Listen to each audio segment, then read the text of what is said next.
আজ শোনাবো জিৎ ও নিতুর প্রেম থেকে বিয়ের গল্প।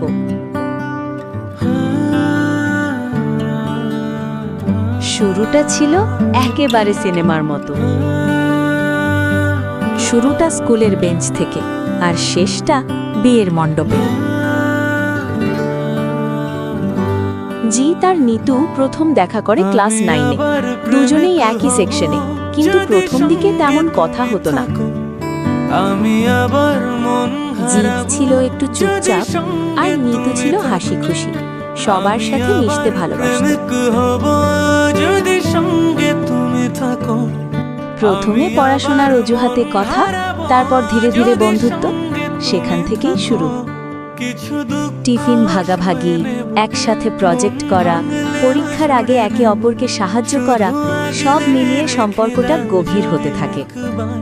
তোমার সাথে বৃদ্ধ হব, একসাথে বৃদ্ধ হব। কেউ কাউকে কিছু না বললেও দুজনেই বুঝতে পারছিল যে বন্ধুত্বটা আর শুধু বন্ধুত্ব নেই। একসাথে বৃদ্ধ হব। কিন্তু প্রেম যত সহজ ছিল, বিয়ের পথটা ততটা সহজ ছিল না। তারপর এলো উচ্চ মাধ্যমিক। আলাদা কলেজ, আলাদা পথ। দূরত্ব বাড়লেও ভালোবাসা কমেনি। ফোনে কথা, মাঝে মাঝে দেখা, সবকিছুই চলতে থাকে।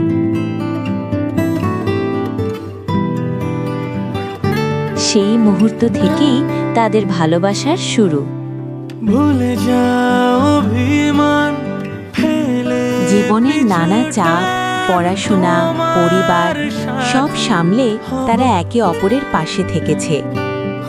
হোক না বহুদূর, পেরোব অনেক বাধা এসেছিল, পরিবারের মতের অমিল, ভবিষ্যৎ নিয়ে চিন্তা, কিন্তু তারা হাল ছাড়েনি।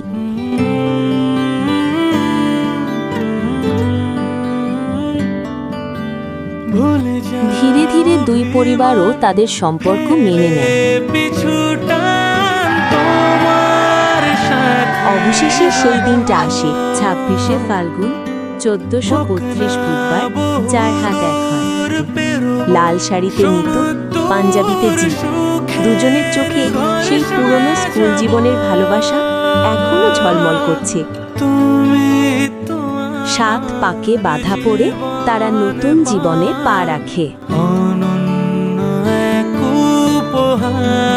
স্কুলের ছোট্ট বেঞ্চে শুরু হওয়া প্রেমটা শেষ পর্যন্ত চিরকালের বন্ধনে পরিণত হলো। এটাই ছিল প্রাণবন্ত দুটি হৃদয়ের প্রেম থেকে বিয়ের গল্প। শুধু সঙ্গে তুমি থেকো।